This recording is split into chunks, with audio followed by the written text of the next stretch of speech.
गायत्री विद्या मंदिर उच्च माध्यमिक विद्यालय सांचौर की ऑनलाइन क्लास में आप सभी विद्यार्थियों का स्वागत है। प्रिय विद्यार्थियों, नमस्कार। कक्षा 12 राजनीति विज्ञान विषय के अंतर्गत हम आज की कक्षा में न्यायिक सक्रियतावाद जुडिशियल एक्टिविज्म के बारे में अध्ययन करने जा रहे हैं। प्रिय विद्यार्थियों, आपने पिछली कक्षा में न्यायिक पुनरावलोकन या न्यायिक पुनर्विलोकन अर्थात जुडिशियल रिव्यू के बारे में अध्ययन किया था। आपने ये समझा कि भारतीय संविधान में अमेरिकी संविधान से प्रेरित होकर न्यायिक पुनरावलोकन की शक्ति को स्वीकार किया गया, जिसमें ये उल्लेख किया गया था कि हमारी सरकार अर्थात हमारी संघ सरकार या राज्य सरकार ऐसा कोई भी विधि या कानून का निर्माण नहीं कर सकती जो हमारे संविधान का उल्लंघन करती हैं या हमारे मौलिक अधिकारों को सीमित या मौलिक अधिकारों को कम करने का काम करता। तो ऐसा कोई भी कानून अगर निर्माण किया जाता है तो उसको अवैध या निरस्त करने का काम कौन करेगा? सुप्रीम कोर्ट करेगा। अर्थात उस कानून की वैधानिकता की जांच करने का काम कौन करेगा? हमारी न्यायपालिका।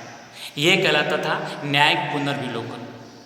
लेकिन आज हम जो पढ़ने जा रहे हैं, जो डिस्कशन करने जा रहे हैं, वो टॉपिक है हमारा न्यायिक सक्रियतावाद जुडिशियल एक्टिविज्म।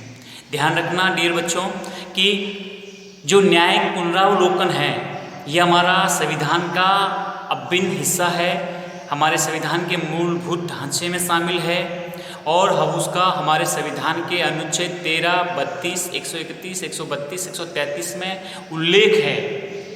लेकिन न्यायिक सक्रियतावाद है उसका संविधान में कहीं उल्लेख नहीं है। ये हमारे न्यायपालिका ने समय के साथ एक अर्जित की हुई शक्ति है। समझ गए आप? इसलिए आप न्यायिक सक्रियतावाद को संवैधानिक नहीं मान सकते। ये हमारे समय के साथ उपजी हुई ऐसी परिस्थितियाँ हुई कि जिन वजह से हमारे सुप्रीम कोर्ट ने इस शक्ति को अर्जित किया, ये शक्ति को इनोवेशन के माध्यम से विकसित किया। ठीक है, इसलिए न्यायिक सक्रियतावाद का संविधान से कोई लेना देना नहीं है, ये आपको स्पष्ट तौर पे समझना है। लेकिन न्यायिक पुनरावलोकन की बात करें तो वो बिल्कुल हमारे संविधान का एक अभिन्न हिस्सा है और हमारे संविधान के मूलभूत ढांचे का हिस्सा है। बात स्पष्ट हुई? इसलिए आज हम जिसका डिस्कशन करने जा रहे हैं वो है न्यायिक सक्रियतावाद। देखो, मैं स्पष्ट करता हूँ। आपने जो हमारी पिछली कक्षा थी उसमें स्पष्ट ढंग से समझा था न्यायिक पुनरावलोकन। ठीक है, देखो हमारा जो संविधान है उस संविधान में भारत को एक लोकतांत्रिक व्यवस्था के रूप में स्वीकार किया गया है। भारत में जनता का शासन ही तो स्थापित किया गया ना। जनता सर्वोच्च है, जनता ही अपनी सरकार को चुनेगी, ये तो हम सभी को पता है। ठीक है, और ये भी उसमें प्रावधान है कि संविधानवादी शासन में विश्वास करता है। इसका तात्पर्य क्या हुआ? क्योंकि जो शासन व्यवस्था है वो संविधान के अनुरूप ही चलनी चाहिए। संविधान में जो भी प्रावधान किए हैं उसी के अनुरूप ही शासन व्यवस्था चलनी चाहिए, किसी भी प्रकार से मनमाने ढंग से नहीं। जो संविधान में प्रावधान है उसके अकॉर्डिंग हमारी सरकार का जो भी हमारा ढांचा है, हमारी शासन व्यवस्था, वो चलती रहनी चाहिए। ठीक है, भारतीय संविधान में न्यायिक पुनर्विलोकन की व्यवस्था की गई। ये बात तो हमने बिल्कुल कल भी स्पष्ट की और आज भी स्पष्ट करते हैं। लेकिन कालांतर में समय के साथ न्यायपालिका ने ये अनुभव किया, क्या अनुभव किया कि उसे ये भी शक्ति प्राप्त होनी चाहिए। न्यायपालिका ने क्या अनुभव किया कि मुझे ये भी शक्ति प्राप्त होनी चाहिए कि यदि कार्यपालिका अकर्मण्यता के कारण अपने कर्तव्यों की अनदेखी करे अथवा मनमाना आचरण करे तो न्यायपालिका उससे कर्तव्य पालन के संबंध में कुछ आवश्यक निर्देश दें। देखिए, आपको सभी को पता है कि कानून का निर्माण कौन करती है? कानून का निर्माण हमारी संसद अर्थात लोकसभा, राज्यसभा और हमारे राष्ट्रपति मिलकर करते हैं। लेकिन उन कानूनों को लागू कौन करती है? कार्यपालिका।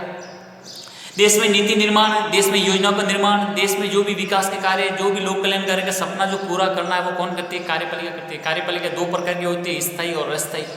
स्थायी जो आपको पता है जितने भी हमारे अखिल भारतीय सेवा के अधिकारी हैं, हमारे जो राज्य सेवा के अधिकारी हैं, ये सब स्थायी कार्यपालिका में आते हैं। और अस्थायी में हमारी जो मंत्री परिषद, आप समझ सकते हो केंद्र और राज्य स्तर पर, ये सब अस्थायी में आते हैं।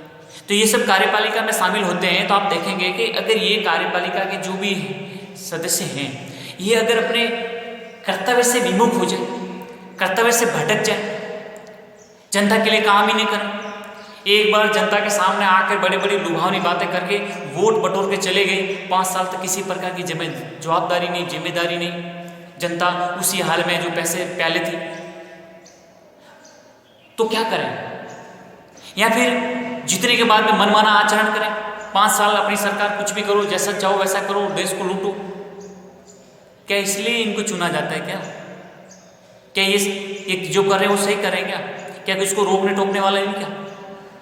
तो ये प्रकार से जब इन लोगों ने भ्रष्टाचार, भाई भतीजावाद, लाल फीताशाही, मनमाना, दल बदल, इस प्रकार के ऐसे उन्होंने मतलब हमारी इस कार्यपालिका ने ऐसे कार्य करने शुरू कर दिए कि हमारी न्यायपालिका ने, हमारी सुप्रीम कोर्ट से ये सब देखा नहीं गया। फिर उन्होंने महसूस किया कि हमारे पास ये भी शक्ति होनी चाहिए कि हम उनको ये तो कह सकें कि आप अपने कर्तव्य का पालन तो करो। आपको इस जनता ने चुना है, अपने जनता ने कल्याण के लिए चुना है, राष्ट्र के विकास के लिए चुना है, कुछ देश के हित में चुना है, तो आप इस प्रकार से क्यों कैसे कर सकते हो? अपने कर्तव्य का पालन करो, आप अपने कर्तव्य से नहीं भटक सकते। इसके लिए फिर हमारे सुप्रीम कोर्ट ने ये शक्ति समय के साथ अर्जित की। ठीक है, तो देखो मैं आपको स्पष्ट करता हूँ कि जिस प्रकार से हमारी जो न्यायिक पुनरावलोकन, जो जिसका हमने कल अध्ययन किया था कि न्यायिक पुनरावलोकन है वो व्यवस्थापिका के मनमाने कानून निर्माण पर रोक लगाने का साधन है। अर्थात हमारी जो व्यवस्थापिका है उसके द्वारा जिस प्रकार से कानून निर्माण किए जाते हैं, तो मनमाने कानून निर्माण पर रोक लगाने का काम कौन करता है? न्यायिक पुनरावलोकन। तो उसी प्रकार से जो न्यायिक सक्रियतावाद है वो हमारी कार्यपालिका को कर्तव्य पालन की दिशा में प्रवृत्त करने या मनमाना आचरण करने से रोकने का साधन है। आपको समझना चाहिए ये बात स्पष्ट कि जो न्यायिक पुनरावलोकन है वो व्यवस्थापिका के द्वारा जो मनमाने कानूनों का निर्माण किया जाता है उसको रोकने का साधन है। लेकिन जो न्यायिक सक्रियतावाद है वो हमारी कार्यपालिका के द्वारा जिस प्रकार से मनमाना आचरण किया जाता है उसको रोकने की प्रवृत्ति का साधन है। अतः इसको इस प्रकार से भी समझ सकते हैं कि न्यायिक सक्रियता को व्यवस्था में निहित गतिशीलता, शासन की कमजोरियों एवं दोषों तथा बदलती हुई परिस्थितियों ने जन्म दिया। कहने का तात्पर्य कि हमारी जो शासन व्यवस्था में जो कमजोरियां सामने आई, आप सभी को पता है कि हमारे देश में 1977 से 80 तक जो काल है ये बिल्कुल एक मिलीजुली सरकार का, और 1989 से 2014 का जो काल है वो भी एक मिलीजुली गठबंधन सरकारों का दौर चला। अब इस मिलीजुली गठबंधन सरकारों के दौर में क्या होता है कि जो मूल उनका जो उद्देश्य होता है उससे सरकारें भटक जाती हैं। वो सरकारों का हमेशा यही ध्यान रहता है कि मेरे जो भी इस गठबंधन में जितने भी राजनीतिक दल हैं वो दल उनको सबको खुश रखें, उनको मनमाना विभाग दें, हमेशा मान मनुवार का दौर चलता रहता है। जो उनका मुख्य उद्देश्य होता है उसकी तरफ सरकार का ध्यान नहीं होता है। तो फिर क्या होता है, कई प्रकार की कमजोरियां सामने आती हैं, कई प्रकार के भ्रष्टाचार सामने आते हैं, कई प्रकार की समस्या उनको सामने आती रहती है। तो जनता उससे विमुख हो जाती है, जनता परेशान हो जाती है कि क्या करें क्या नहीं करें। तो फिर जनता सहारा लेती है न्यायपालिका के कि आप कुछ करिए। तो इस प्रकार से ठीक है, तो ये सब ऐसी कुछ परिस्थितियाँ बनी कि इस बदलती हुई परिस्थितियों ने हमारे देश में इस न्यायिक सक्रियतावाद को एक जन्म दिया, एक रूप से नई एक विकसित अवधारणा हुई। तो देखिए, जुडिशियल एक्टिविटीज़ की स्थिति को न्यायपालिका द्वारा उसी देश में अपनाया जा सकता है जिस देश में न्यायिक पुनर्विलोकन की व्यवस्था है। अब ये बात और सुन लीजिए, अगर जिस देश में न्यायपालिका के पास शक्ति नहीं है तो वो न्यायिक सक्रियता को नहीं अपनाया जा सकता, क्योंकि इसके जो पीछे जो शक्ति है वो ये है कि वो उस देश की जो न्यायपालिका है वो सर्वोच्च हो, शक्ति संपन्न, तथा उसके पास जुडिशियल रिव्यू अर्थात न्यायिक पुनर्विलोकन की शक्ति होनी चाहिए। अगर ये होगी तो ही न्यायिक सक्रियतावाद को वो आगे बढ़ा सकता है, अपना सकता है, नहीं तो फिर नहीं कर सकती। जैसे अब ब्रिटेन की बात करें, अब ब्रिटेन में न्यायपालिका बेहद कमजोर है, वो चाहकर भी संसद के द्वारा बनाए गए कानूनों में कुछ भी नहीं कर सकती, क्योंकि वहाँ संसद सर्वोच्च है। तो इसलिए जरूरी है कि जिस देश में न्यायिक सक्रियतावाद को अपनाया जा रहा है उस देश में न्यायपालिका भी वो बेहद सक्षम और मजबूत होनी चाहिए। ठीक है, तो ये समझा हमने न्यायिक सक्रियतावाद क्या है इसके बारे में। अब आप समझिए न्यायिक सक्रियता की जो धारणा है का उदय क्यों हुआ, इसके उदय या विकास के क्या क्या ऐसे कारण और तत्व रहे हुए हैं जो हमारे देश में ये इस जुडिशियल एक्टिविटीज का जो कंसेप्ट है वो एक विकसित हुआ। तो देखिए मैं आपको बताता हूँ कुछ कारण है, एक एक करके समझिए। एक तो ये पहला ये माना जाता है कि अमेरिका के सर्वोच्च न्यायालय द्वारा शुरू किए गए जनहित अभियोग, अमेरिका के जो सुप्रीम कोर्ट है, फेडरल कोर्ट है वहाँ का, उसके द्वारा कुछ जनहित अभियोग यानी जनता के हित के लिए कुछ अभियोग चलाए गए। मतलब व्यक्तिगत हित नहीं, जनता के हित के लिए, सार्वजनिक हित के लिए PIL।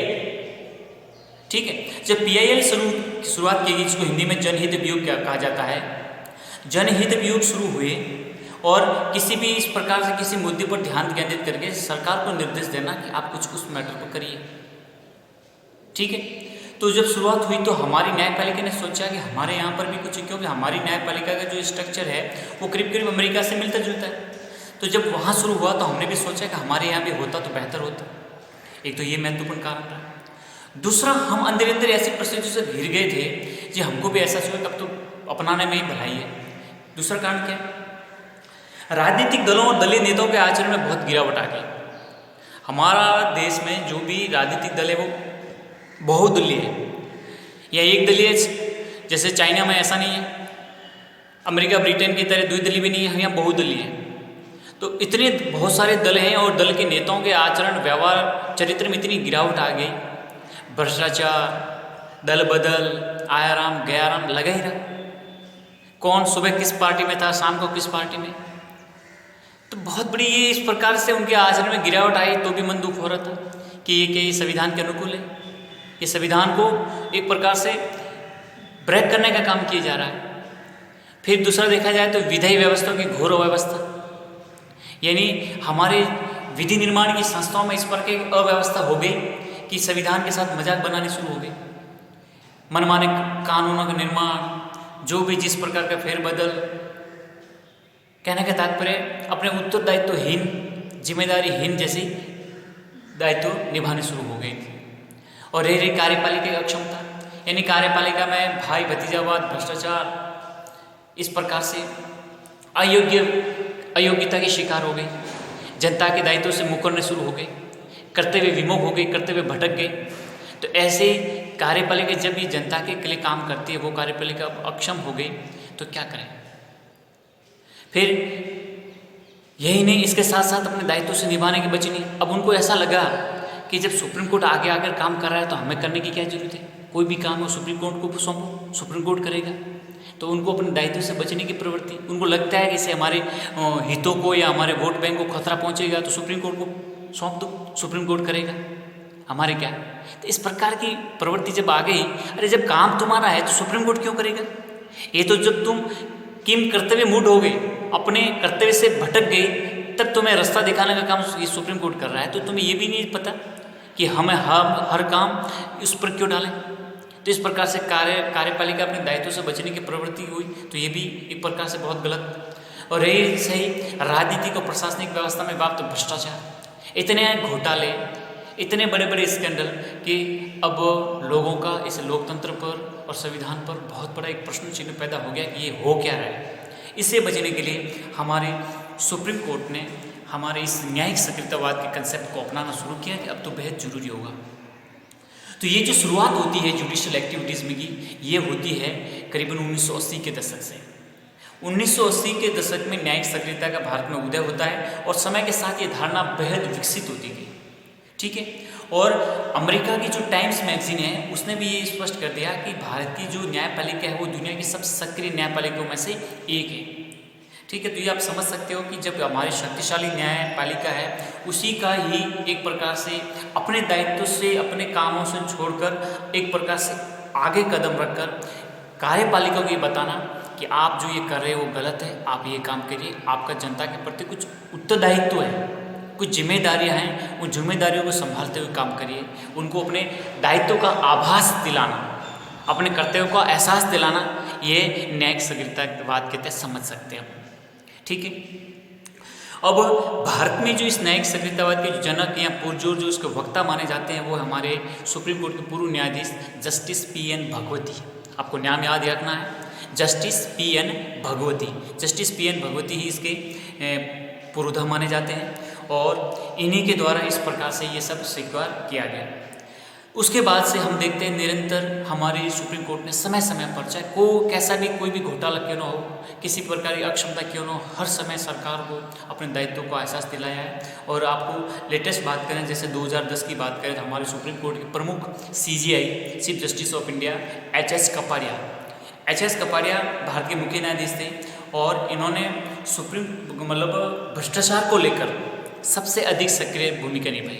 यानी सरकार पर जो प्रकार से 2G घोटाला, कोयला घोटाला, ये जो जिस प्रकार से जो घोटाले हो रहे थे उन पर ज़बरदस्त तरीके से प्रहार करके SIT गठित करवा के जो 2G स्पेक्ट्रम घोटाला हुआ था उसको 122 लाइसेंस रद्द कर दिए गए और सरकार को एक कटघरे में खड़ा करने का भी काम किया। तो इस प्रकार से समझ सकते हैं कि हमारे सुप्रीम कोर्ट ने काफ़ी ऐसे मामले थे जो सरकार का ध्यान केंद्रित किया है।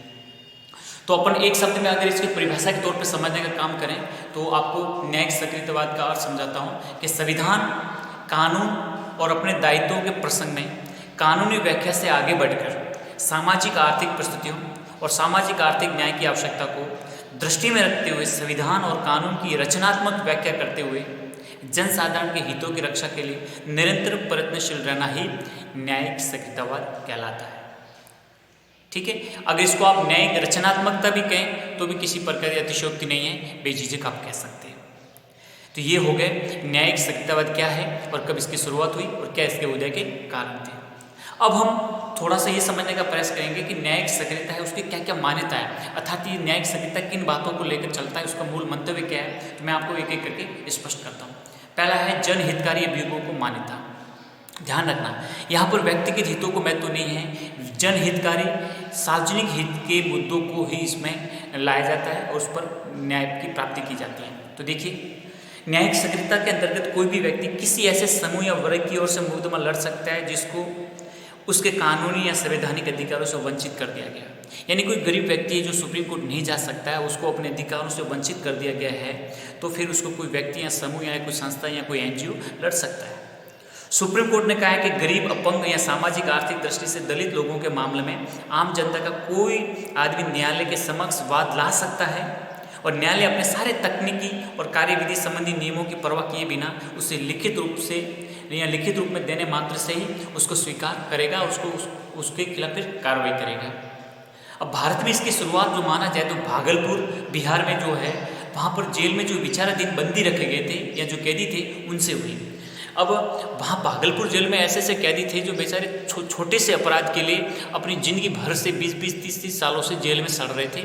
उनकी न तो कोई जमानत करने वाला था और न उनकी कोई उसकी कहने का तात्पर्य उसके पीछे कोई कहने वाला था कि भाई इसकी जमानत करवा लो, कैसे क्या है। उनका जीवन ही एक प्रकार से निरर्थक होता जा रहा था। तो फिर सुप्रीम कोर्ट ने क्या किया, बिहार के इन भागलपुर के साथ साथ अन्य जेलों में सैकड़ों ऐसे विचाराधीन कैदी थे जिसकी किसी अदालत कार्रवाई के बिना वर्षों से सड़ रहे थे। इनकी ओर से न कोई जमानत देने वाला था न कोई वकील था। अतः सुप्रीम कोर्ट ने निर्णय दिया कि बिना कारण किसी को जेल में बंदी न रखा जाए। और गत दशकों में सुप्रीम कोर्ट ने जनहित अभियोगों से कई ऐसे मामलों की सुनवाई की, जैसे अपन देखते हैं आगरा प्रोटेक्शन होम केस हो, मुंबई के पटरीवासियों का मामला हो, सुनील बत्रा बनाम वो दिल्ली प्रशासन वाला मैटर हो, या अपने राजस्थान के अजमेर के तिलोनिया के जो श्रमिक थे उनका केस हो। ऐसे कई मामले हैं जो सुप्रीम कोर्ट ने जनहित अभियोग के माध्यम से सुलझाने का काम किया। फिर अपन देखते हैं और क्या किया जा सकता है इसके साथ कि कानूनी न्याय के साथ आर्थिक सामाजिक न्याय पर भी बल देता है न्यायिक सक्रियतावाद। न्यायिक सक्रियतावाद के अंतर्गत संविधान की भावनाओं को दृष्टि में रखते हुए इस विचार को अपनाया जाता है कि देश के दीन अर्थात गरीब और दलितों के प्रति न्यायालयों का जो विशेष दायित्व है, अतः न्यायालय को कानूनी न्याय से आगे बढ़कर आर्थिक सामाजिक न्याय प्रदान करने का भी प्रयत्न करते रहना चाहिए। यह भी अपना एक दायित्व समझा। साथ ही साथ शासन की स्वेच्छाचारिता पर भी नियंत्रण रखना हमें जरूरी है, क्योंकि स्वाभाविक है कि जब कभी भी सरकार को पूर्ण बहुमत मिले या इस प्रकार की स्थितियां हो तो वो स्वेच्छाचारिता तानाशाही बनने की कोशिश करे, उस पर नियंत्रण रखना बेहद जरूरी है। कार्यपालिका अपनी स्वविवेकी शक्तियों के आधार पर स्वेच्छाचारिता का मार्ग अपना सकती है, न्यायिक सक्रियता के अंतर्गत सुप्रीम कोर्ट ने कहा है कि विवेकात्मक शक्तियों के अंतर्गत सरकार की कार्रवाई विवेक सम्मत होनी चाहिए तथा इस कार्रवाई को संपन्न करने के लिए जो कार्यविधि अपनाई जाए वह कार्यविधि भी विवेक सम्मत और उत्तम एवं न्यायपूर्ण होनी चाहिए। इस बात पर भी उन्होंने बल दिया है। साथ उन्होंने कहा है कि शासन को आवश्यक निर्देश देना ये भी बेहद आवश्यक है। न्यायिक सक्रियता के माध्यम से सुप्रीम कोर्ट ने विभिन्न जांच एजेंसियों को अपना कार्य ठीक ढंग से करने के निर्देश दिए हैं। भ्रष्टाचार से जुड़े मामलों में न्यायालय ने जांच की निगरानी का कार्य किया है। प्रत्यक्ष से अप्रत्यक्ष रूप से अपने हाथ में भी लिए हैं, जैसे हवाला कांड हो, चारा घोटाला हो, गुजरात के सांप्रदायिक दंगे हो, जहाँ पर सुप्रीम कोर्ट ने अपनी महत्वपूर्ण भूमिका निभाई है। इस प्रकार से 1996 में सुप्रीम कोर्ट ने प्रधानमंत्री को निर्देश दिया है कि कर्नाटक तमिलनाडु के मध्य जो कावेरी जल विवाद है उसको हल जल्दी से जल्दी किया जाए। सुप्रीम कोर्ट ने हमेशा से ही शिक्षा पर बाल श्रम को समाप्त करने, दुर्घटनाओं को रोकने, बीमारियों की रोकथाम, भूमि अतिक्रमण, पर्यावरण की रक्षा, खदान, इन संबंधित महत्वपूर्ण के अपने जो निर्देश जारी किए हैं ताकि हमारे सामाजिक आर्थिक न्याय मिलता रहे, कार्यपालिका अपने कर्तव्य का पालन करती रहे और इस देश की संविधान के अनुरूप सब कुछ चलता रहे। इस बात पर बल देते हुए अपनी इस न्यायिक सक्रियतावाद को आगे बढ़ाया। तो ये था न्यायिक सक्रियतावाद।